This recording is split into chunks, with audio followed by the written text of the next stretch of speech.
Avez-vous déjà ressenti cette frustration profonde, cette sensation que plus vous cherchez le bonheur, la paix intérieure ou le sens de votre vie, plus ces choses semblent vous échapper? Comme si vos efforts acharnés vous éloignaient paradoxalement de ce que vous désirez le plus. C'est précisément ce paradoxe que la philosophie zen a identifié il y a plus de 1000 ans. Aujourd'hui, je vais partager avec vous une révélation qui a complètement transformé ma vie et celle de milliers de pratiquants. Pourquoi l'acte même de chercher peut devenir notre plus grand obstacle? Ce secret ancestral des maîtres zen contient une sagesse contre-intuitive mais extraordinairement puissante pour notre monde moderne, obsédé par la quête perpétuelle. Restez jusqu'à la fin, car vous découvrirez comment l'abandon de la recherche peut vous apporter exactement ce que vous avez toujours cherché, et comment ce principe millénaire est soutenu par la psychologie contemporaine. Le zen, cette branche du bouddhisme apparue en Chine puis perfectionnée au Japon, repose sur un principe fondamental qui défie notre logique occidentale. La voie directe vers l'illumination ne passe pas par l'accumulation de connaissances ou d'expériences, mais par leur abandon. Imaginez un singe essayant d'attraper la lune reflétée dans l'eau d'un puits. Plus il agite l'eau pour saisir ce reflet, plus l'image devient trouble et insaisissable. Cette parabole zen illustre parfaitement notre condition humaine moderne. Nous sommes comme ce singe, agitant frénétiquement les eaux de notre esprit dans l'espoir de saisir ce qui nous semble essentiel. Le maître zen Dogen enseignait « Pour étudier la voie du Bouddha, c'est s'étudier soi-même. S'étudier soi-même, c'est s'oublier soi-même. » Cette notion d'oubli de soi est au cœur du paradoxe que nous explorons aujourd'hui. Car plus nous nous accrochons à l'idée d'atteindre quelque chose, plus nous renforçons le sentiment même de manque qui nous pousse à chercher. Notre société contemporaine amplifie ce problème jusqu'à l'extrême. Réfléchissez un instant. Nous sommes constamment encouragés à poursuivre le bonheur, le succès, la plénitude, comme s'il s'agissait d'objets à acquérir ou de destinations à atteindre. Applications de méditation, retraites spirituelles, livres de développement personnel. L'ironie est que cette industrie florissante renforce souvent l'idée même que nous manquons de quelque chose d'essentiel. Le résultat? Une anxiété chronique, un sentiment d'inadéquation persistant et cette impression troublante que plus nous avançons, plus le but semble s'éloigner, comme l'horizon qui recule à mesure que nous marchons vers lui. Permettez-moi de partager une histoire zen classique qui illustre parfaitement ce paradoxe. Un jeune moine demanda à son maître « Qu'est-ce que le zen ?» Le maître répondit « Le zen est manger quand on a faim et dormir quand on est fatigué. » Perplexe, le disciple insista « Mais n'est-ce pas ce que tout le monde fait ?»« Non, » répondit le maître, « la plupart des gens sont préoccupés par 1000 pensées quand ils mangent et tourmentés par 1000 soucis quand ils dorment. » Cette histoire révèle la différence fondamentale entre vivre pleinement dans l'instant présent et vivre dans l'état de recherche perpétuelle qui caractérise notre condition moderne. Quand nous cherchons, nous sommes ailleurs, projetés dans un futur hypothétique où nos besoins seront enfin satisfaits.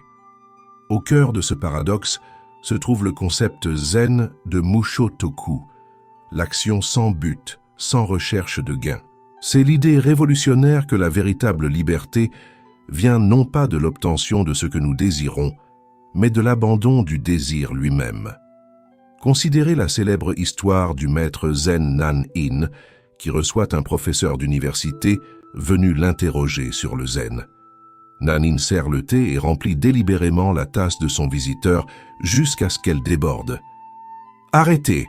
s'écrie l'universitaire. « La tasse est pleine, elle ne peut plus contenir davantage. » « Comme cette tasse, répond Nan-in, vous êtes rempli de vos propres opinions et spéculations. Comment pourrais-je vous montrer le zen si vous ne videz pas d'abord votre tasse ?» Cette parabole illustre parfaitement comment notre recherche acharnée, notre désir d'accumuler connaissances et expériences peut devenir un obstacle à notre réceptivité au monde tel qu'il est véritablement. Le maître zen Shunryu Suzuki expliquait ce paradoxe en ces termes. Dans l'esprit du débutant, il y a beaucoup de possibilités. Dans celui de l'expert, il y en a peu. C'est ce qu'il appelait l'esprit du débutant, Shoshin. Cet état d'ouverture, de réceptivité et d'absence de préjugés qui caractérise celui qui n'est pas encore emprisonné dans la recherche de résultats. La neuropsychologie moderne corrobore étonnamment ces intuitions ancestrales. Des recherches récentes sur les états de flux, flow states, montrent que c'est précisément lorsque nous abandonnons l'effort conscient et le contrôle que nous atteignons les états de performance optimale et de bien-être profond. Mihaly Csikszentmihalyi, pionnier dans l'étude de ces états, a démontré que le flux survient lorsque nous sommes complètement absorbés dans une activité au point d'oublier notre ego et notre quête de résultats. De même, les études sur la méditation de pleine conscience révèlent que les bénéfices les plus profonds apparaissent précisément lorsque les méditants abandonnent l'idée d'atteindre un état particulier et se contentent d'observer leur expérience présente sans jugement ni attente. Le zen nous propose ainsi un renversement complet de perspective. Et si ce que nous cherchions était déjà là, simplement voilé par l'activité même de notre recherche. Le maître zen Thich Nhat Hanh l'exprime magnifiquement. Nous sommes déjà ce que nous voulons devenir. Cette idée trouve un écho dans la psychologie des besoins fondamentaux d'Abraham Maslow, qui a évolué vers le concept d'auto-transcendance. Ce moment où l'individu dépasse la recherche de l'accomplissement personnel pour s'ouvrir à une dimension plus large de l'existence. Dans l'expérience zen, cette transcendance prend souvent la forme d'une révélation soudaine, le satori, qui survient précisément lorsque l'on cesse de chercher.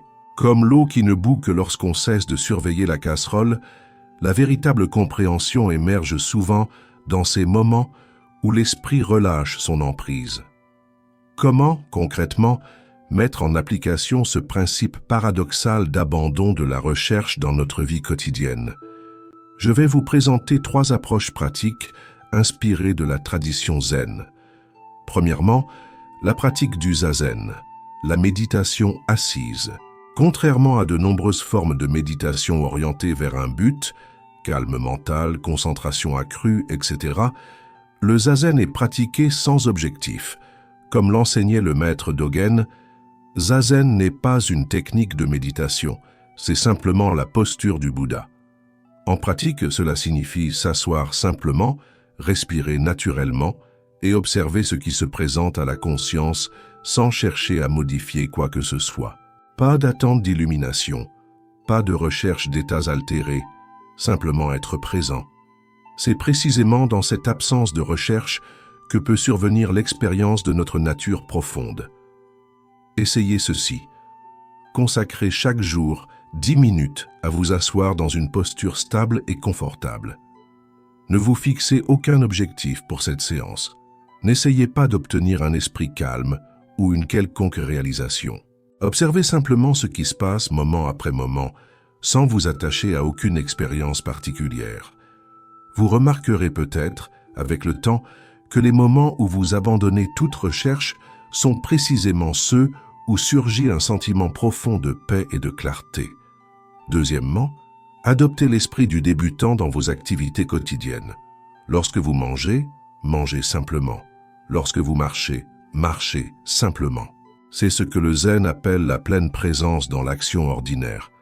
Essayez de faire chaque jour une activité habituelle, se brosser les dents, faire la vaisselle, marcher jusqu'à votre lieu de travail avec une attention complète, comme si vous découvriez cette activité pour la première fois.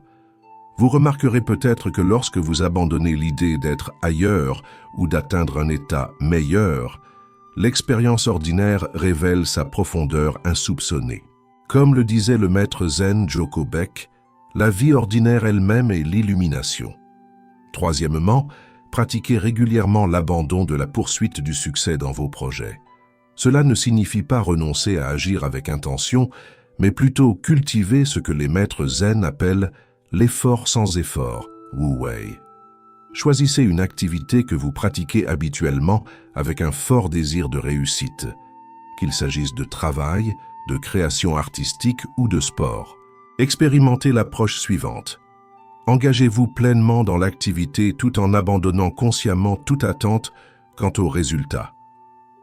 Imaginez par exemple que vous êtes écrivain et que vous souffrez du syndrome de la page blanche. Plus vous essayez d'écrire quelque chose de brillant, plus les mots vous échappent. L'approche zen consisterait à s'asseoir et à écrire sans aucune attente, simplement pour le plaisir du geste lui-même. Paradoxalement, c'est souvent dans cet état d'abandon que surgissent les idées les plus créatives. Ces pratiques peuvent sembler contre-intuitives dans notre culture obsédée par les objectifs et les résultats. Pourtant, elles reposent sur une profonde compréhension de la nature humaine. Comme l'eau qui ne peut être saisie lorsqu'on ferme le poing, mais qui repose naturellement dans la paume ouverte, ce que nous cherchons avec tant d'acharnement devient accessible précisément lorsque nous cessons de le poursuivre. Quelle transformation pouvez-vous attendre en intégrant ce principe d'abandon de la recherche dans votre vie quotidienne? Les bénéfices se manifestent à différents niveaux et souvent de manière surprenante. À court terme, vous constaterez probablement une diminution significative de l'anxiété et du stress. Cette réduction n'est pas le fruit d'une technique de relaxation, mais simplement la conséquence naturelle de l'abandon de la tension créée par la recherche perpétuelle. Comme le disait le philosophe Alan Watts, interprète occidental du zen, la sagesse du zen consiste à savoir que même si vous n'avez pas obtenu ce que vous vouliez, vous avez obtenu ce que vous avez, et c'est tout aussi bon. Imaginez la libération ressentie lorsque vous abandonnez l'idée que vous devriez être différent, plus accompli, plus heureux que vous ne l'êtes maintenant. C'est comme déposer un fardeau que vous portiez depuis si longtemps que vous aviez oublié sa présence. À moyen terme, cette pratique transforme profondément notre relation au temps. L'abandon de la recherche nous ancre naturellement dans le présent, seul moment où la vie se déploie réellement. Cette présence accrue s'accompagne d'une qualité d'attention qui enrichit considérablement l'expérience ordinaire. Les couleurs paraissent plus vives, les saveurs plus intenses, les relations plus authentiques. Ce n'est pas que le monde change, mais notre façon de le percevoir qui se transforme. Un de mes étudiants, cadre supérieur chroniquement stressé, m'a confié après quelques mois de pratique, pour la première fois depuis des années, j'ai vraiment goûté mon café ce matin. C'était une révélation. J'ai réalisé combien de petits miracles quotidiens j'avais manqué dans ma course effrénée vers le succès. À long terme, l'abandon de la quête perpétuelle nous conduit paradoxalement vers ce que nous cherchions initialement, un sentiment profond de paix intérieure et de complétude. Mais cette paix diffère fondamentalement de celle que nous imaginions atteindre. Elle n'est pas conditionnelle, dépendante de circonstances particulières. Elle émerge de la reconnaissance que notre nature essentielle est déjà complète, déjà parfaite. Comme l'expliquait le maître Zen Dogen, « Si vous ne pouvez trouver la vérité où vous êtes, où d'autres espérez-vous la trouver ?» Voici ce que peu de gens comprennent. Au cœur de ce paradoxe zen se trouve peut-être la plus grande libération possible. Tant que nous cherchons le bonheur, nous affirmons implicitement son absence. Tant que nous poursuivons l'illumination, nous renforçons l'idée de notre séparation d'avec elle. C'est précisément lorsque nous abandonnons cette poursuite que peut surgir la révélation bouleversante. Ce que nous cherchions était déjà là, comme l'eau pour le poisson qui nage désespérément à sa recherche. N'est-il pas extraordinaire de penser que peut-être tout ce temps, vous n'avez jamais manqué de rien d'essentiel? Que votre nature fondamentale est déjà complète, déjà éveillée, que l'illumination n'est pas un état à atteindre, mais simplement la reconnaissance de ce qui est déjà présent lorsque nous cessons de chercher ailleurs. Cette révélation n'est pas un concept intellectuel à comprendre, mais une vérité à expérimenter directement. C'est pourquoi le zen insiste tant sur la pratique plutôt que sur la théorie. Comme le disait le maître Bankei, plutôt que de chercher à devenir un Bouddha, voyez qu'il n'y a rien en vous qui ne soit déjà le Bouddha. Rappelez-vous cette frustration dont nous parlions au début. Cette sensation que plus vous cherchez, plus ce que vous désirez semble vous échapper. La sagesse du zen nous révèle qu'il ne s'agit pas d'un échec personnel, mais de la nature même de la conscience. C'est comme essayer de voir ses propres yeux sans miroir, ou de poursuivre son ombre. Plus vous courez vite, plus elle s'éloigne rapidement. La solution n'est pas de chercher plus intensément, mais de cesser de chercher. Non par résignation ou désespoir, mais par reconnaissance profonde que ce que nous sommes vraiment ne peut jamais être perdu, et donc n'a jamais besoin d'être trouvé. Nous avons exploré aujourd'hui l'un des paradoxes les plus profonds de la sagesse zen. Pourquoi l'acte même de chercher peut devenir notre plus grand obstacle? Comme nous l'avons vu, c'est précisément lorsque nous abandonnons notre quête acharnée du bonheur, de la paix ou de l'éveil, que ces qualités peuvent se manifester naturellement dans notre expérience. Rappelez-vous la promesse faite au début.